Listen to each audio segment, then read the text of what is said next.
Bonsoir tout le monde, ici c'est Pandore, j'espère que vous allez bien. Donc, je continue ma petite ronde du zodiaque et j'en suis au cancer. Alors, pour ce mois-ci, c'est le mois d'avril, donc les petites comment dire, recommandations, hein, évidemment, vous adaptez en fonction de vous, de votre ressenti, ce qui vous parle, ce qui vous parle pas. Et puis, n'hésitez pas à mettre un petit pouce, un petit like, un petit j'aime, un petit commentaire, ça me fera toujours plaisir, évidemment. Et dernière recommandation, n'hésitez pas à faire un petit tour sur votre ascendant aussi. Ça vous permet d'avoir un... Bah alors, vous voyez, mon chat est d'accord. Ça vous permettra d'aller voir, d'avoir un tableau peut-être un peu plus général et en tous les cas avec plus de détails. Ok, allez, on est parti avec l'oracle G. Donc j'ai pris les coupes, hein, pour chaque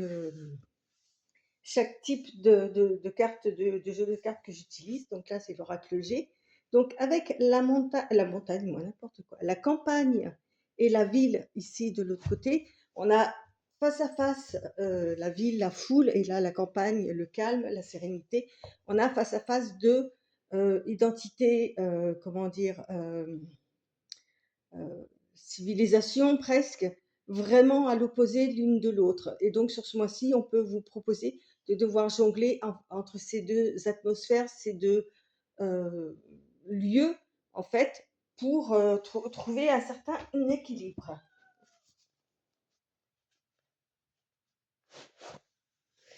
Ok, on continue avec le tarot classique. Alors, je crois que j'ai fait... Ah non, ça va. Je croyais que j'avais fait une bêtise, mais non. On a le cavalier d'épée et le 6 de denier. Avec le 6 de denier, hein, on est sur quelque chose qui nous parle de richesse, d'abondance, ok, au niveau, oui, argent principalement, mais ça peut être aussi d'autres choses, hein. Mais en fait, c'est surtout le donner et recevoir, ok. On est vraiment là-dessus, et avec le cavalier d'épée, on est justement sur la recherche du succès, hein. On fonce vers le succès, on veut y aller, hein. Le cavalier, c'est de l'action, c'est de la rapidité. Là, sur le mental, en fait, ce cavalier, il réfléchit très très vite, justement. Il comprend vite les tenants et les aboutissants de tout ce qui parle d'argent, finance, des choses comme ça, hein. Euh, il va vite, il est au galop, ok. Il est très impulsif par contre, donc attention euh, à la colère quand on n'obtient pas vite ce qu'on veut ou quoi que ce soit. Il faut un petit peu se modérer. Mais voilà, sur le mois d'avril, vous cherchez si vraiment je schématisais ce que je ressens, je dirais que vous cherchez une façon très rapide euh, de gagner de l'argent, mais pour presque pour une bonne cause en fait. Ok, voilà. Et en dernier, nous avons donc l'As de coupe avec l'oracle de Pandore et l'ermite. Alors, je vous les rapproche pour essayer de les voir un peu mieux. L'ermite avec le 9 et l'ermite, on est sur euh, un isolement sur l'ermite, mais pour trouver sa propre lumière, sa propre sagesse, d'accord. Et avec l'as de coupe, on est sur l'amour, le début de quelque chose. Alors ça peut parler de rencontre, ça peut parler, hein, d'un renouveau dans le couple ou quoi que ce soit. Et donc on a peut-être besoin justement de s'isoler un petit peu, ami cancer, pour redonner un élan à l'amour. Bon, comme c'est que les coupes, je schématise et je vais très vite, hein. Alors, on va attaquer le tirage pour de bon. Ça, je le mets de côté pour l'instant, puisque ce sera le dernier paquet et ça nous fait un peu de place. Alors, premier paquet concerne tout ce qui est familial, amis très proches, hein, cette sphère-là. Alors, on nous parle de choix, de direction, ok, d'élévation et de balance. Euh, Effectivement, vous avez peut-être plusieurs choix au niveau familial. euh, pour trouver un équilibre. OK? Pour que les choses soient justes dans ce champ-là, OK? Pour justement pouvoir évoluer et aller plus haut. C'est beau, c'est sympa, OK? Parce que il se passe quelque chose d'inattendu, d'assez foudroyant, OK? Heu, avec un roi de denier. OK. La tour, c'est le 16, c'est la maison Dieu dans le tarot classique, hein. Et avec le 16, on a un changement imprévisible, on a une destruction de quelque chose. Donc, il y a peut-être des schémas que vous avez, justement, peut-être pour ça, des schémas récurrents où on vous donne le choix, justement, de peut-être changer ça. À cause de ça, peut-être pour un roi de denier, le roi de denier. Alors avec le roi de denier, effectivement, on est dans quelqu'un qui est sécure, qui est dans l'abondance, qui,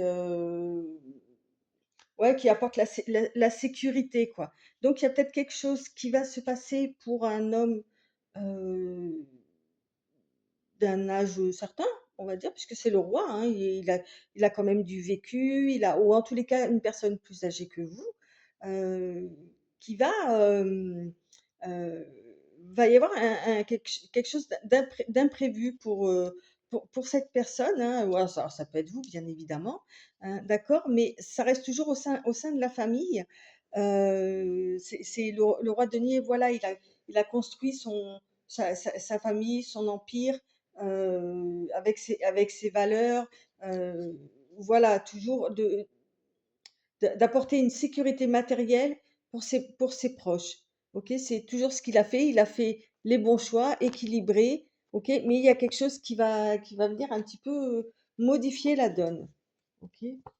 Et on a le chakra de la gorge avec l'oracle de Pandore et le voyage. Avec le chakra de la gorge, hein, on est sur du bleu. On peut nous parler effectivement des problèmes de communication, euh, euh, des problèmes de dire les choses ou de bien les dire ou voilà, de trouver le bon ton. On est sur du bleu clair, hein, c'est effectivement ça, il se situe au niveau de la gorge. Euh, ouais, c'est ça. Et en fait, euh, avec le voyage, c'est peut-être quelque chose qui permettrait, s'il y a un voyage à faire, qui permettrait de développer justement cette possibilité-là de pouvoir de discuter de tout ça, en fait. OK? Donc peut-être que c'est une personne qui va faire un voyage pour discuter de tout ça et de l'élévation au niveau de sa famille. OK? Parce qu'il se passe quelque chose euh, d'imprévu. Alors, on continue avec le deuxième paquet qui, lui, concerne donc les occupations, le travail, les études, ok, les activités, tout ça. Donc là, on nous parle de trahison, ça part. Trahison, ok, le désert et l'araignée. Bon, là, c'est l'araignée du soir, donc espoir. Euh, alors, faites attention au niveau de vos occupations, quelles qu'elles soient. Euh, il y a de la rumba dans l'air, pépère. Il y a quelque chose de très aride, hein, il y a rien, il se passe rien, ça n'avance pas. Néanmoins, on a l'araignée du soir qui est là pour nous dire qu'il y a quand même un petit espoir que les choses. euh, En fait, il y a quelqu'un qui vous surveille, ok, ou qui vous trahit pour vous mettre dans cette position-là, là, ok. C'est pas chouette ça. On a le 3 de coupe et le 5 de denier. Donc là, oui, effectivement, on a la misère, hein, l'abattement ou quoi, et c'est quelqu'un qui peut faire la fête à vos dépens, ok? Qui sera content de vous voir dans la misère, bon, c'est pas cool, quoi, hein, et qui en profitera pour faire la fête, quoi, hein. Ouais, ouais, ouais, oula, ouais, faites attention. Euh, Qu'il y ait pas quelqu'un qui vous la fasse à l'envers, puis comme il faut, quoi, hein. et qui se réjouira de votre débandade en fait. Ok. Alors là, on a le chakra racine, eh ben dis donc, et le chakra couronne. Alors on passe vraiment d'une extrême à l'autre là avec le chakra racine et le chakra couronne. Le chakra racine, c'est le premier et le chakra couronne, enfin, c'est le plus haut quoi, hein. Donc avec le chakra racine, on nous parle d'ancrage, de sécurité, hein, bien s'ancrer dans la terre. Donc c'est ce qu'on vous demande de faire là, hein, pour avoir les reins solides, hein. Et le chakra couronne, c'est le septième, c'est le haut du crâne. Et c'est le dernier, ok? Donc le premier c'est racine et le dernier c'est couronne. Donc c'est impressionnant comment ça sort là, hein. Hein, on parle de spiritualité, on parle de connexion avec le divin, d'énergie divine, cosmique, quoi, hein. Donc il va falloir que vous vraiment, en fait, si on regarde un peu comme je vois les choses, pour aller du premier chakra au dernier chakra, il faut que tous soient ouverts. Donc vous allez avoir un travail à faire sur tous vos chakras pour que vous soyez vraiment solide à tous les niveaux pour pouvoir faire face à ce genre de personnage-là, qui risque de vous mettre un peu dans la panade. Ok? Donc n'hésitez pas à me dire si ça vous parle ou pas. Après, donc évidemment, c'était au niveau des occupations. Troisième paquet qui concerne la vie sentimentale, la vie émotionnelle. Alors, oh, sympa. On a un cadeau. Vous avez la protection divine et une signature. Alors, on peut imaginer là, comme ça, qu'il y ait un cadeau, une demande ou qu'on vous fasse la surprise. En tous les cas, c'est votre amour est protégé, hein, quel qu'il soit, ou l'amour que vous pouvez porter envers vous-même, envers quelqu'un d'autre, peu importe, hein, ou l'amour que quelqu'un d'autre peut vous porter, en tous les cas, est protégé. Là, soit vous recevez un cadeau, soit vous faites un cadeau qui nécessite une signature. Ok? Donc, c'est pas le petit cadeau, quoi, quand même. S'il y a besoin d'une signature, c'est que c'est important. Alors, vous me direz, hein, c'était quoi le cadeau? Ok? Eh là, on a le 4 d'épée. Vous allez pouvoir vous reposer mentalement en tous les cas. Souvent, cette carte-là, ils sont représentés justement en couple se reposant avec euh, endormi. Ok. Et ah ouais. Et la roue de la fortune. Donc là, on a un espèce justement de repos mental qui arrive là. Et avec la roue de la fortune, avec le 10, déjà, on est sur la fin d'un cycle. On arrive vraiment au, au- au meilleur de ce que vous pourriez espérer, en tous les cas, là, dans votre vie sentimentale. Et avec le 10, la roue de la fortune, hein, on est sur la chance, un changement, on va vers du positif. euh, on, on, tout à l'heure, je vous ai parlé de se libérer des schémas. Là, on a aussi cette signification, hein, dans dans la roue de la fortune, là, ok, de suivre son instinct. C'est la roue qui tourne. Il y a vraiment quelque chose de très positif qui s'enclenche avec cette roue-là. OK? Et on a la chance, ben, tout, hein? OK? Et le destin, ben, qu'est-ce que vous voulez que je vous dise? Alors, au niveau sentimental, voilà, tip top, le cadeau qui arrive comme il faut, tout ça avec la signature, ça enclenche quelque chose de positif. Et en fait, c'est parce que, oui, la protection, la chance, on va dire, que c'est quasiment pareil quelque part, hein. Et ben, le destin, voilà, en tous les cas, c'est écrit pour vous, c'est dans votre destin de vivre ce moment-là, en tous les cas. Donc, c'est super. Waouh. Dites-moi, c'était quoi la surprise quand même? On continue avec le dernier paquet, enfin l'avant-dernier, qui concerne tout ce qui est justement financier et matériel. Donc là, on a un jeune homme, le papillon et euh, le printemps. Alors moi, je dirais que là, on a un jeune homme qui est en train de se transformer, ok, et en quelque chose de bien. Alors, quel rapport pour l'instant avec le matériel, le financier? On ne sait pas, mais en tous les cas, c'est quelqu'un qui va évoluer, qui va avoir beaucoup de projets et qui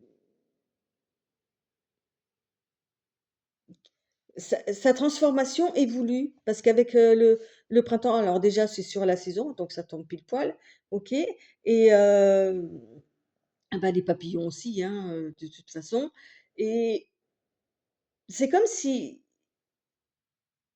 il va se donner les moyens, donc si on parle quelque part de financier, on va dire ça comme ça, on va au côté matériel, il va se donner les moyens d de changer, d'évoluer, parce que ça fait partie de ses projets.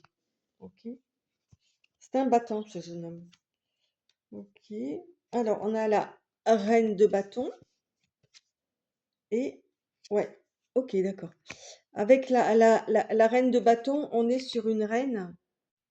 Ouais, on est sur une personne, une femme, enfin une énergie féminine en tous les cas, hein. Donc c'est une reine, hein, elle est dans le partage, de bâton, elle est dans l'action aussi, c'est le feu, hein. C'est une personne assez indépendante, qui est optimiste, qui a repris son pouvoir, qui aime partager sa joie de vivre, sa plénitude. Elle est vraie, la reine de bâton, et et en fait, avec le 6 de bâton, elle décide de laisser, les choses qui ne vont pas, OK, pour avancer avec toutes ces épées-là, OK, pour aller vers un monde meilleur. Donc, certainement conseillère de ce jeune homme, on peut imaginer que c'est la maman et le fils, hein, OK. Peut-être pour lui apprendre justement à avancer malgré les obstacles. Je sais pas, je vois ça comme ça. Hem, on a le mon bah on a le monde et on a la passion. En fait, c'est une personne qui va amener à ce jeune homme le goût de la vie, mais de la vie, euh, comment exprimer ça? Euh,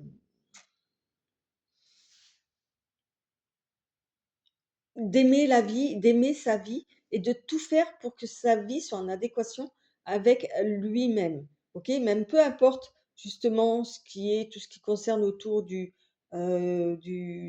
financier, du matériel, des biens matériels ou des choses comme ça. Non, elle va lui apprendre à créer son propre monde à son image, à ce dont il rêve.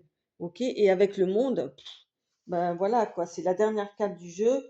On est sur quelque chose de superbe, quoi, hein. Avec le 21, on est dans la plénitude dans tous les domaines. Ok, on a le triomphe, le succès, la maîtrise de soi, l'accomplissement. Donc c'est vraiment super, quoi, hein. Je trouve que c'est un très beau message et qu'il soit passé justement dans le côté financier, matériel, c'est très bien parce que ça montre bien que cette reine de bâton va lui montrer qu'il n'y a pas que ça qui est important. Ok. Peut-être qu'elle va lui apprendre de vivre de sa passion aussi. Alors, le dernier paquet, c'est la surprise. Donc là, on a l'automne, la fin de quelque chose et ok, tout ce qui est artistique, masque. On va dire que le fait, avec l'automne, de laisser aller les choses qui ne servent plus, donc c'est pour la surprise, va vous permettre de lâcher prise, de terminer un cycle de, de masques, OK? Ça va vous permettre de vous lâcher et de vous montrer votre vraie personnalité, votre vrai visage, OK? Vous allez apprendre, là, durant tout ce mois-ci, à lâcher des choses comme ça, du passé, qui ne vous servent plus à rien, au même titre que le 6 de bâton, là, OK? Où on laisse le passé derrière soi et ça permet de laisser mourir quelque chose qui ne vous correspond plus en tous les cas et avec cette carte, de la harpe là, on va dire que ça va se faire d'une façon déjà relativement hum, agréable, hein. Il y a pas vous voyez, quand les feuilles elles tombent, elles mettent leur temps à tomber, à mourir, ouais, à tomber, ok. Bah là, c'est ce qui va se passer en fait.